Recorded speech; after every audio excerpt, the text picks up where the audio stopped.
Hi, welcome back to the bookshelf of timeless classics from the Daily Better, a channel dedicated to sharing personal growth insights through great books. Do you know Mark Twain, the great American writer? Beyond being a literary giant, he was also a businessman, a daring investor, and the world-renowned humorous novelist. Yet, there was a period when Twain found himself lying in bed, deeply depressed, worn down by illness. And then, by chance, he stumbled upon a book that lit him up with childlike excitement. He devoured it in one breath, reading endlessly, forgetting food, forgetting sleep.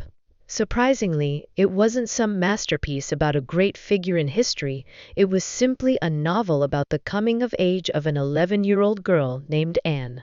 And that book was Anne of Green Gables. Anne Shirley, with her freckled face and her orphan past, lived a life of hardship and poverty. Yet despite her cruel fate, she became one of the happiest souls in the world, like a little sun, shining her own light and warming everyone around her. She has inspired countless readers for generations. And if life ever feels unbearably dull, perhaps this book will remind you, your boredom has its reasons. One writer once said, "People may be ignorant at times, but they should never be dull." The most important thing in life, after all, is to live with fascination. What is the point of spending decades in a lifeless desert of monotony? Truly interesting people hold an inner strength beyond measure. Even when sorrow clouds their eyes, they can break through the fog and discover poetry in the distance. No matter the ups and downs, they still find their voice to sing. And even when old age comes, they smile and say, "I do not fear growing old, I must remain delightful." Do you feel the power in that kind of spirit? Scientists are often astonished when observing celestial bodies, black holes, or the tiniest particles in the universe. The world beneath a telescope or microscope is endlessly wondrous. For instance, many of us assume every drop of water is the same, yet German scientists discovered that each droplet contains its own unique pattern. From this perspective, the Creator himself must be fascinating. Everything in the universe was born with its own kind of wonder, and so were we. But how have we been living? Too many have lost or failed to cultivate that essential spark of fascination. Beautiful faces are countless in this world, but souls that are truly captivating are few and rare. Indeed, there are far too few fascinating souls. To put it another way, living an interesting life has become a rare ability in our modern age. According to the author, Anne's journey at Green Gables is a story of healing. In it, there are no villains, only eccentrics. No ugliness, only strangeness. You might worry that a story without sharp conflicts or enemies would be dull, but it is precisely the opposite. Its quiet brilliance makes you never want to put it down.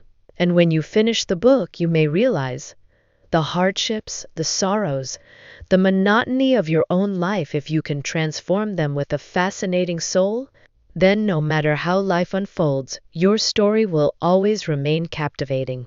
Everything, in its way, will be beautifully arranged. So now, let's listen together to a reflection from the Daily Better, with the theme, "A Fascinating Soul Can Heal All Things," through the timeless novel Anne of Green Gables by the beloved author Lucy Maud Montgomery. An interesting life, at least half of it, must be made of mountains, rivers, lakes, and seas. On Prince Edward Island, two peculiar old siblings, Marilla and Matthew, lived quietly at Green Gables. Neither had ever married, they had no children, and their lives had grown small and reclusive. For them, Green Gables was like a stagnant pond, unchanged and silent for decades. Every day, Marilla busied herself only with firewood, oil, salt, and chores. For more than 60 years, she had never once stepped beyond the boundaries of this place.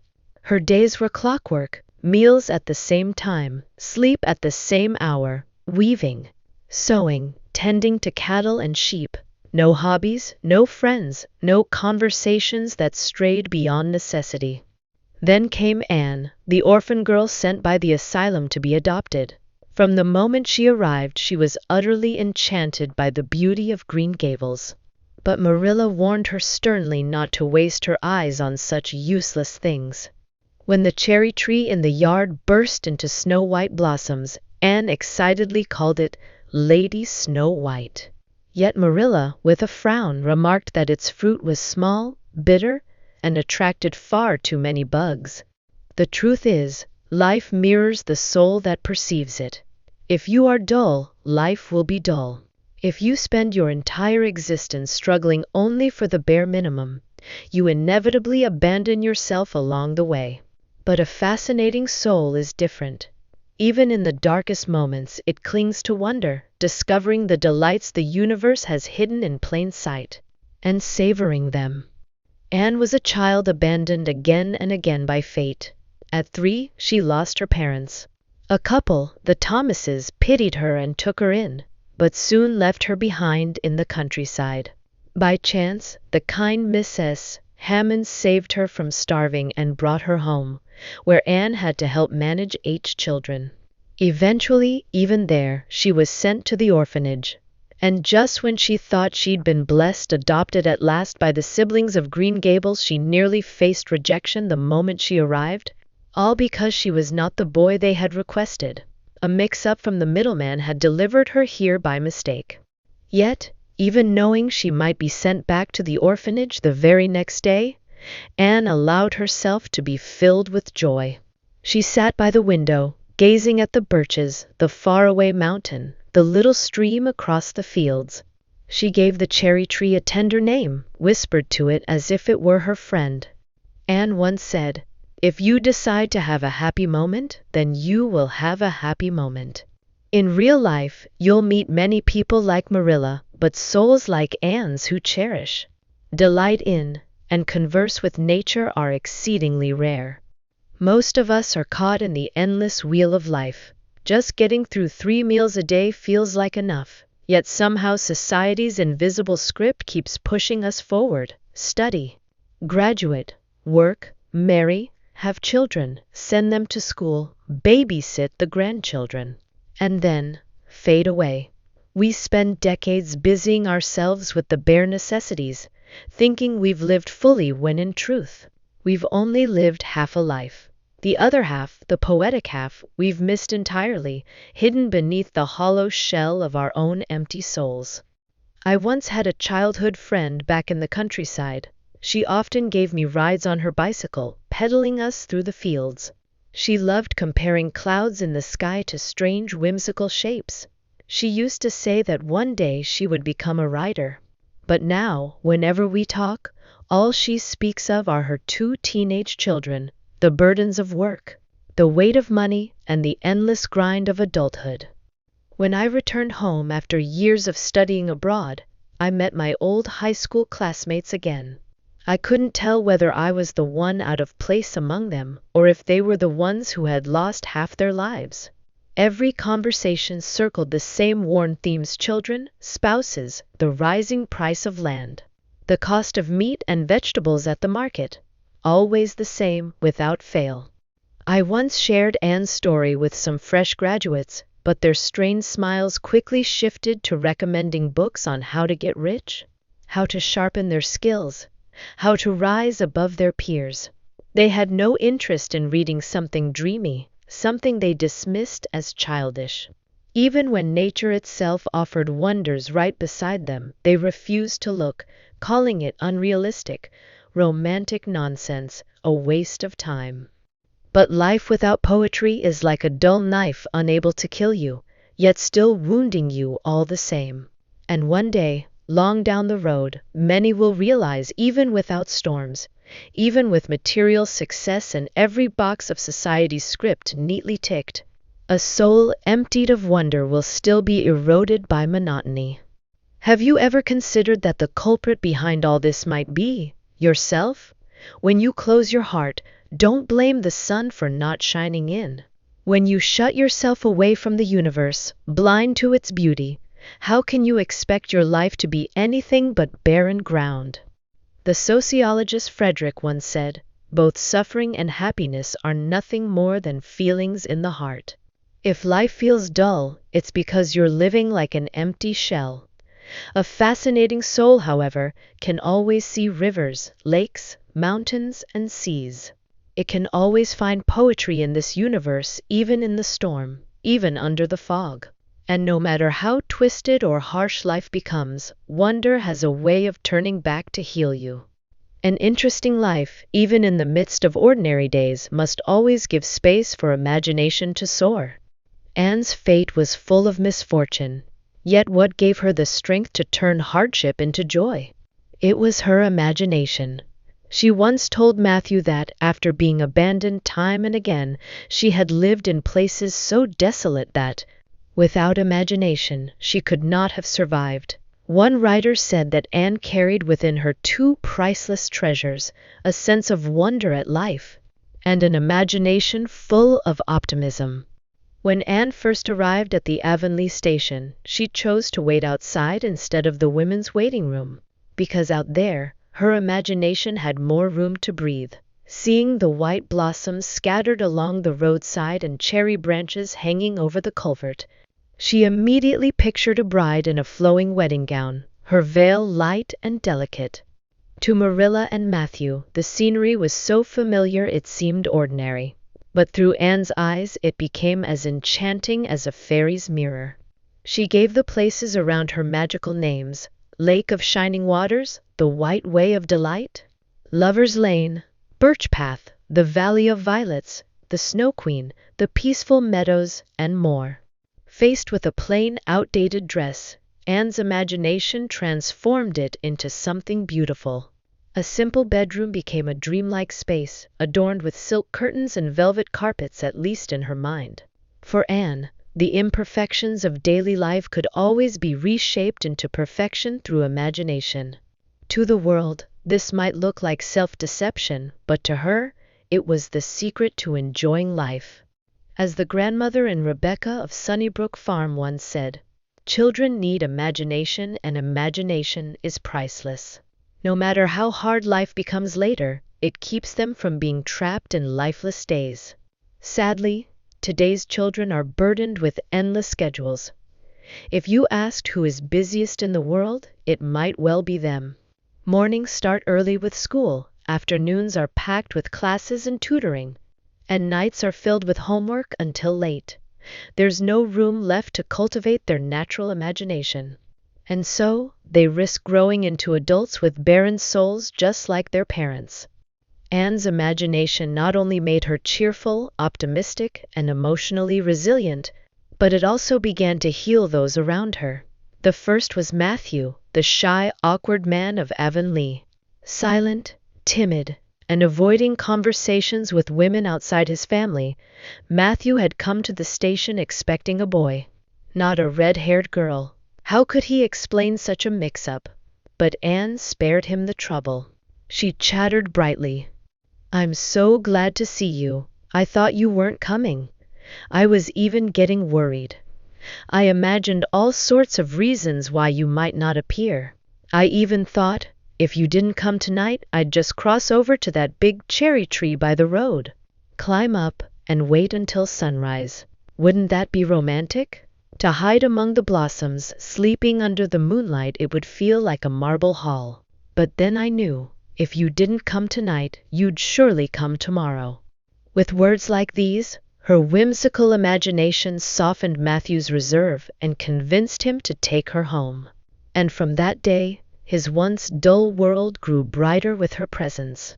Marilla, stern and practical, was far more difficult to win over. At first, she had no intention of keeping Anne. The girl talks far too much. Yet she quickly found herself captivated by Anne's way of speaking. When Anne compared Mrs. Pye to a sour old pie, Marilla had to stifle her laughter.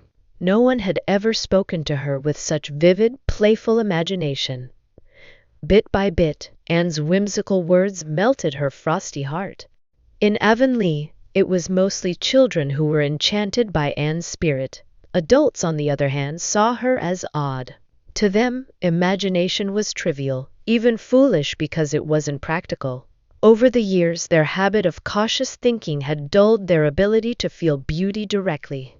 If you've read The Little Prince, you know the famous question, is this a hat or a boa constrictor digesting an elephant? Why is it that grown-ups so often lack imagination? Why do they live such colorless lives? We were all once children with hearts full of simple wishes and pure thoughts. But the endless chase for gain, along with the worries of adulthood, has forced us to pay a steep price our wonder. So how can life become fascinating again? Only by returning to childhood, by facing life with the heart of a child. Problems that once seemed impossible suddenly become light and manageable. Anne's imagination is, at its core, the very heart of childhood. It inspired the adults of Avonlea to begin seeing the beauty that had always been around them but too often ignored. And in doing so, it gently began to heal them. A truly beautiful life is one that chooses gratitude for everything. If imagination was Anne's most remarkable gift, then what breathed life into that imagination was her pure heart, one filled with love for others and gratitude for existence itself. Before arriving at Green Gables, Anne had already gone through 2 adoptions. We can sense how unhappy her life must have been in those families.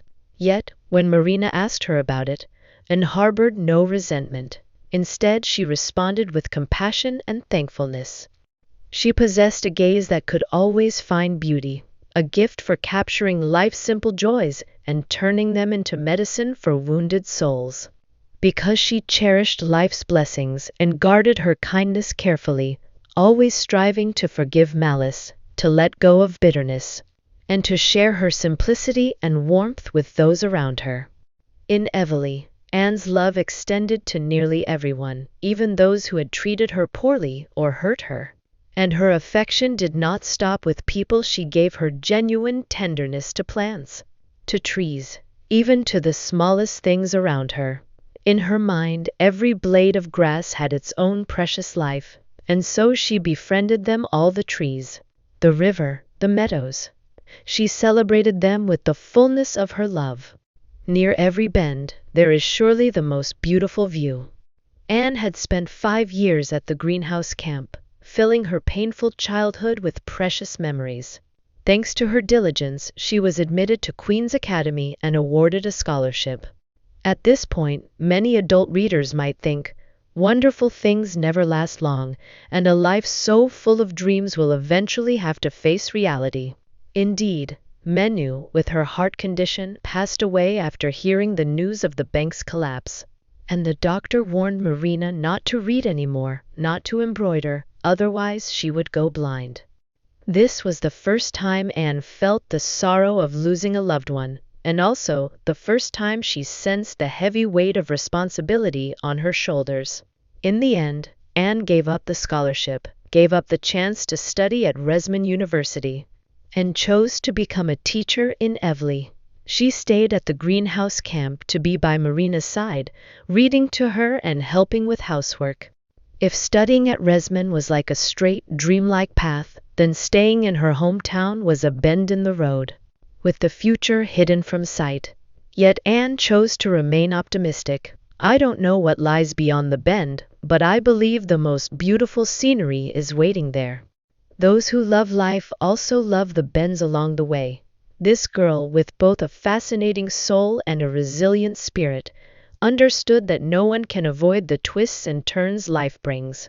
Just like rivers in nature, none of them run straight because on their way forward, they always encounter obstacles they cannot cut through. In life, these impassable obstacles are failures, hardships, and trials in the journey of growing up. They are unavoidable. But precisely because of these fierce waves, life becomes grander, and we gain unforgettable experiences and valuable lessons. And herself is a soul full of colors like a rainbow. The American writer March once praised her, saying that she was the most lovable and touching child character since the immortal Alex. When you read this novel, you can feel the beauty in the author's words. But what lies behind them is not just a pen telling a story, but a deep love for life poured into the character. The message she leaves us is this: use kindness to feel the warmth of the world, use imagination to heal the gloom of life, embrace, and experience the universe to fully savor one's lifetime. These are the very elements that help you begin to live with a fascinating soul. May both you and I become such souls, finding poetry and beauty in every moment, and lighting up each chapter of our own lives. Thank you for listening to The Daily Better, a channel dedicated to sharing personal growth insights through great books. If you found today's video helpful, please share it with someone who might need it. Support us by clicking like, subscribing, and turning on the notification bell so you don't miss our weekly uploads. And if you have any thoughts or feelings to share, drop them in the comments below. Thank you, goodbye, and see you in the next video.